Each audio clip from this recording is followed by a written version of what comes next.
Something is happening right now at Walmart, and most people walking those aisles have absolutely no idea. I'm talking about products quietly disappearing, products getting smaller, products being swapped out or reformulated without a single announcement. No press release, no sign on the shelf, nothing. You just show up one day, and the thing you've bought for years is either gone or it's not the same anymore. I've been watching this closely. I've been tracking prices. I've been talking to people who work in distribution, and what I'm seeing right now is not normal. Today, I'm going to walk you through 8 items that are quietly being pulled back from Walmart shelves or significantly changed. These are things families buy every single week, things you probably have in your cart right now. And I have to tell you, number 6 on this list stunned me. When I realized what was happening with that one, I actually went back to the store and bought more. I'll explain why when we get there. But before we start, if you are not subscribed yet, please do it right now. Hit that button, because this is exactly the kind of video that gets buried by the algorithm and never shown to you again. Subscribe so you don't miss what's coming. Let's get into it. I want to be clear about something before we dive in. I'm not here to create panic. I'm not here to push conspiracy theories. Everything I'm about to share is based on real supply chain data, real price tracking, real shopper reports from Reddit and grocery forums, and my own personal shopping experience. This is the kind of thing most people find out about 3 months too late. You are finding out today. That is the whole point of this channel. Here we go. Product number 1. Ground coffee in standard sizes. Let's start with something that affects almost every household in America. Coffee. And I know what you're thinking. Coffee has always been expensive. True. But what's happening right now is different. Here's why this one matters. Coffee prices surged nearly 22% in 2025 compared to the year before. That's not a small number. Brazil, which supplies about 35% of the world's unroasted coffee beans, has been hit with erratic rainfall, droughts, and crop losses. Add tariffs on top of that, and you have a perfect pressure system pointed directly at your morning cup. But here's the part that nobody is talking about. It's not just the price going up. The sizes are quietly coming down. Ground coffee that used to ship in 30-ounce or even 34-ounce canisters has been quietly moving to 24 and 27 ounces. Same price, sometimes slightly higher, but fewer ounces in that familiar-looking container. I talked to someone who works near a distribution hub. He told me that premium and mid-tier ground coffee SKUs are getting compressed. Retailers are trimming the number of options on the shelf and focusing on the smaller sizes because the per-unit margin works better for them. I went to Walmart 3 weeks ago and bought 6 canisters of my regular ground coffee. I paid about $67 total. If I wait until summer when analysts are projecting another price push, that same amount of coffee could run me closer to $85 or $90. I saved real money, and I have enough coffee to last my household 4 months without worrying about it. Ground coffee stores beautifully. Keep it sealed in its original canister and it holds flavor for up to a year. If you want to extend it even further, vacuum seal it in smaller batches and keep it in a cool, dark place. Not the freezer unless it's sealed airtight. The freezer causes condensation which degrades the taste. You do not want to be the person running out of coffee in a season when prices are peaking. Stock up on this one now, while the shelf sizes are still reasonable. Product number 2. Laundry detergent. Large format. Bottles. This one hits differently when you realize how long it's been happening right under your nose. NPR actually went into a Walmart and documented this. Tide, one of the best-selling laundry detergents in America, went from 100 ounces before the pandemic down to 92 ounces, then 84 ounces in 2024, and then down again to 80 ounces by late 2025. The label the whole time said it was good for 64 loads of laundry. Same claim, less product. That is textbook shrinkflation. And it's happening across multiple detergent brands, not just Tide. What's happening at Walmart specifically is that the large format economy sizes, the ones that used to represent real bulk savings, are being quietly replaced by mid-size bottles with higher per-ounce prices. Someone who works in retail product placement told me that shelf space is being redistributed toward the pod and pack formats because the margins are higher. The big liquid bottles are losing shelf real estate fast. I noticed this myself about 6 weeks ago. I went to grab my usual 150-ounce bottle of liquid detergent, and the shelf had been reformatted. The large size was there, but it had moved to the top shelf with only 2 units visible. The mid-size was front and center at a price that calculated out to significantly more per load. So I bought 4 of the large bottles while they were still there. Total was around $52. Per load, I'm paying about 18 cents. If I switch to the pods that are now front and center, that number jumps to nearly 30 cents per load. Over a year of laundry for a family, that difference adds up to real money. Liquid laundry detergent stores well. Sealed in its original container, it lasts 2 to 3 years easily. Keep it somewhere that doesn't get extremely hot, and it's essentially indefinite. Buy a few extra bottles now. This is one of those household staples that you will always use up. Don't let them quietly migrate you into a more expensive format without you choosing it. Product number 3, canned tomatoes and tomato products. Okay, this one feels minor until it doesn't. Canned tomatoes, crushed tomatoes, diced tomatoes, tomato paste, tomato sauce. These are the foundation of a huge portion of what most families cook at home. Pasta nights, chili, soups, stews, casseroles. If you cook, you use tomatoes in a can. Here's what's happening. The processed fruits and vegetables category, which includes canned tomatoes, was flagged by the USDA as one of the categories experiencing above-average price pressure heading into 2026. January 2026 showed a significant jump in that category in just 1 month. Processors are raising prices to retailers, and retailers are now having to make decisions about what stays on shelf and what gets dropped. The private label canned tomato options, which is where most budget shoppers were finding value, are getting reformulated or reduced in net weight. A 28-ounce can that used to actually contain 28 ounces has in some cases quietly shifted to 24 or 25 ounces, with the same outward packaging dimensions. I've seen this with my own eyes and weighed them at home. A warehouse contact I've spoken with mentioned that certain store brand tomato SKUs have had inconsistent fill weights across production runs. That's not reassuring. I went out and bought 24 cans of crushed tomatoes and 18 cans of diced tomatoes last month. Total for that run was about $43. That pantry stock will carry my household through at least 5 months of regular cooking. If prices continue the projected trajectory, that same haul next fall could cost me $58 or $60. Canned goods are one of the easiest things to store. Unopened cans maintain quality for 2 to 5 years in a cool, dry space. I keep mine on shelves in my basement away from any moisture. Rotate your stock by putting new cans behind old ones. First in, first out. This is prepping 101. Build your canned tomato supply now. These go in everything, and you'll thank yourself this winter. Product number 4, boxed pasta. In name brands, I buy pasta almost every single week. Spaghetti, penne, rotini. It's cheap protein delivery, and it feeds a family without wrecking the budget. But something shifted. Multiple analysts and shoppers have documented that standard pasta box weights have dropped. What used to be a 16-ounce box has in many name brand lines moved to 14 ounces. The box is the same height, same cardboard thickness. You'd never notice by looking, but the weight is different, and the per ounce price has gone up accordingly. This is happening because of pressure on durum wheat prices. Durum, the hard wheat used for quality pasta, has seen reduced harvests in key growing regions. When the input costs go up, manufacturers don't want to raise the shelf price visibly, so they take an ounce or 2 out of the box and hope you don't notice. A retail analyst who tracks packaged dry goods noted that several popular pasta brands have gone through at least one package size reduction in the past 18 months. In some cases, the reduction was 12 to 13% of total product weight. That means on a box you've been buying for $3. You're effectively now paying about $3.35 for the same amount. I personally went and bought 30 boxes of pasta last month. I mixed brands, grabbed a variety of shapes, and spent about $38. Dry pasta lasts 1 to 2 years in its original packaging, and even longer if you transfer it to sealed airtight containers. I use clean 1-liter mason jars with tight lids.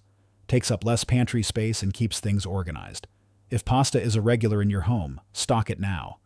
This is not a glamorous item, but it is a foundational one, and the price and size trajectory is not moving in your favor. Product number 5. Reynolds Wrap Aluminum Foil.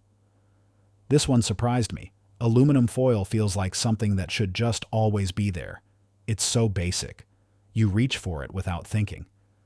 But NPR specifically documented that Reynolds Wrap aluminum foil rose in price by 13% at Walmart in 2025. Reynolds themselves cited historic and sustained cost increases, calling out tariffs as a direct driver.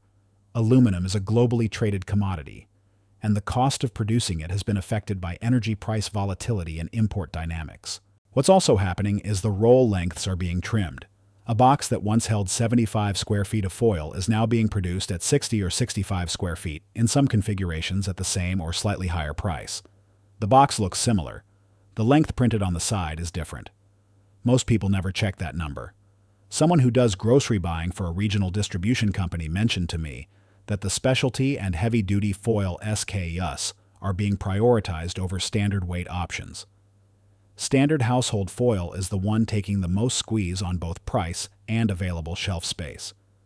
I bought 4 boxes of the heavy-duty version and 3 of the standard when I noticed the shelf was getting thin. Total was about $34. That's a year-plus supply of foil for my household. At the rate prices are tracking, those same 7 boxes will cost me more than $45 in 6 months. Aluminum foil stores forever. Literally. As long as the box stays intact and dry, it doesn't degrade. This is one of the easiest stock-ups you can make. Foil is used for cooking, covering, storing, freezing. It's not going to sit there unused. Buy a few extra boxes now. It takes up almost no space, and you'll have protected yourself from whatever the price does next. Product number 6. Sliced American and processed cheese packs. Okay. I told you in the intro that number 6 stunned me. Here's why. I buy sliced cheese constantly. It goes in sandwiches, on burgers, in eggs. My family goes through it fast. It feels like one of those low-stakes grocery items. And then I really looked at the packaging. Standard packs of sliced American cheese that used to reliably hold 16 slices have been quietly dropping to 12, and in some cases 10 slices. The outer packaging looks almost identical. The weight listed on the front has changed slightly, but the font is small and most people don't read it. When I brought this up on a grocery forum, the response was overwhelming. Dozens of people had noticed and nobody had connected the dots yet.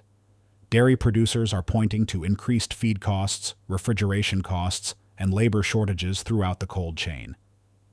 Rather than change the price on the label, some brands simply removed slices. The per-slice cost has jumped significantly. One calculation I did at home showed I was effectively paying 40% more per slice than I was 2 years ago, and I hadn't noticed until I really looked. I went back to Walmart the same day I figured this out and bought 8 packs. They went straight into my freezer. Sliced processed cheese freezes beautifully. It's individually wrapped so you can pull out exactly what you need without thawing the whole pack. Shelf life in the freezer is easily 6 to 12 months. Refrigerated, it lasts 4 to 6 weeks easily past the sell-by date, as long as the pack is sealed. A lot of people don't realize how freezer-friendly sliced cheese is. 8 packs cost me about $36. If this trajectory continues, those same 8 packs could cost me $50 or more by later this year. And my family eats cheese almost daily. This is the one that made me stop and take the whole supply chain thing more seriously. Count your slices next time you open a pack. I think you'll be surprised. Product number 7. Paper towels in bulk packs. Paper towels, I know. Another one you think about until you think about it. Here's the situation. During supply disruptions, paper products were among the first things to disappear from store shelves. About 21% of paper product stock was out during peak shortage periods according to retail tracking data from those periods. It recovered, but the pattern stuck with manufacturers. What's happening now is subtler. The sheet counts in standard and double roll paper towel packs have been decreasing. A pack that used to advertise 120 sheets per roll in several major brands has moved to 110 or even 108 sheets at the same price. The rolls look similar because manufacturers have slightly reduced thickness and sheet size together. The roll diameter stays about the same. The usable sheets go down. One detergent and paper goods buyer I spoke with off the record told me that commodity pulp costs and energy prices at paper mills have not come back down the way retailers hoped they would. That pressure is being passed downstream in smaller formats and reduced sheet counts rather than visible price increases. I noticed this when my paper towels seemed to be running out faster than usual. I actually counted. The rolls that used to last my household about a week were now lasting 5.5 days. That is not a coincidence. I bought a large club-style pack, the kind you'd get at Costco or Sam's Club, equivalent units when they were on a rollback at Walmart. Spent about $28 on a supply that will last my household roughly 2.5 months. If I were buying smaller packs at current trajectory, I'd spend close to $40 for the same run of product. Paper towels store easily. They take up space, but they don't expire. A dedicated shelf in a garage or a spare closet is all you need. Stack them flat or upright. No special conditions required. Stock up on this one. You will use every single sheet, and future you will be very glad current you made this call. Product number 8. Name brand chocolate bars and candy. I saved this one for the end because it's the one that feels most emotional for a lot of people.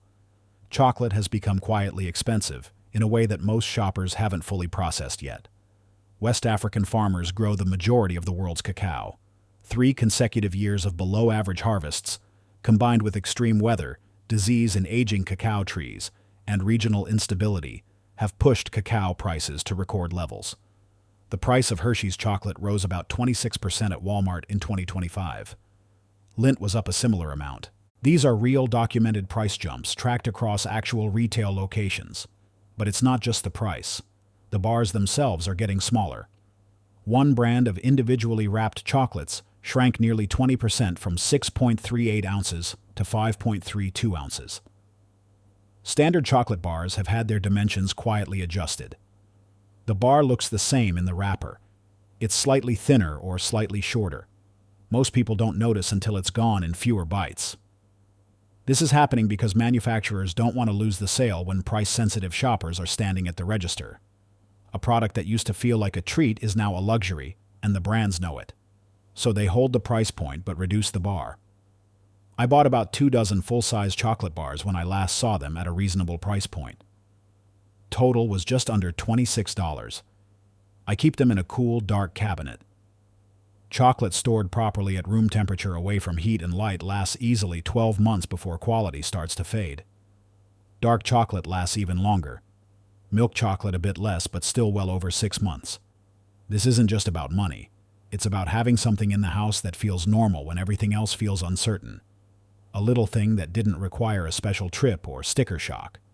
Stock up on this one. It's worth it. So let's step back for a moment. 8 items. Coffee, laundry detergent, canned tomatoes, pasta, aluminum foil, sliced cheese, paper towels, chocolate. What do these have in common?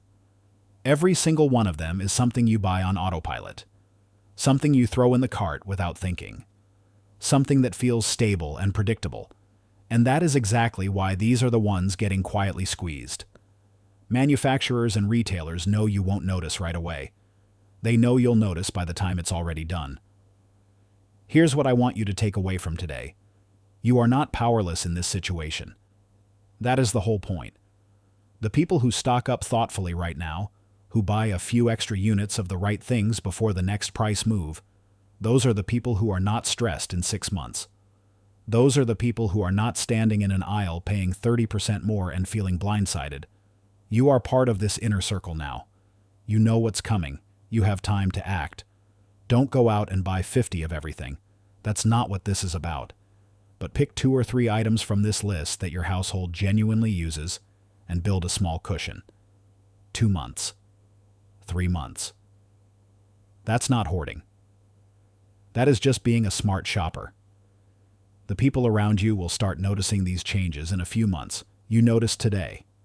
That is a real advantage. If this video helped you, please hit that like button right now. It takes 1 second and it tells the algorithm that this is information people actually want to see. Subscribe to this channel if you haven't already. Every week I'm coming back with real data, real shopping experiences, and real supply chain trends that affect your wallet and your household. Hit the notification bell so you don't miss the next one, because I am already tracking what's coming next, and you're going to want to hear it before everyone else does. Thank you for being here. Thank you for caring enough to pay attention. I'll see you in the next video.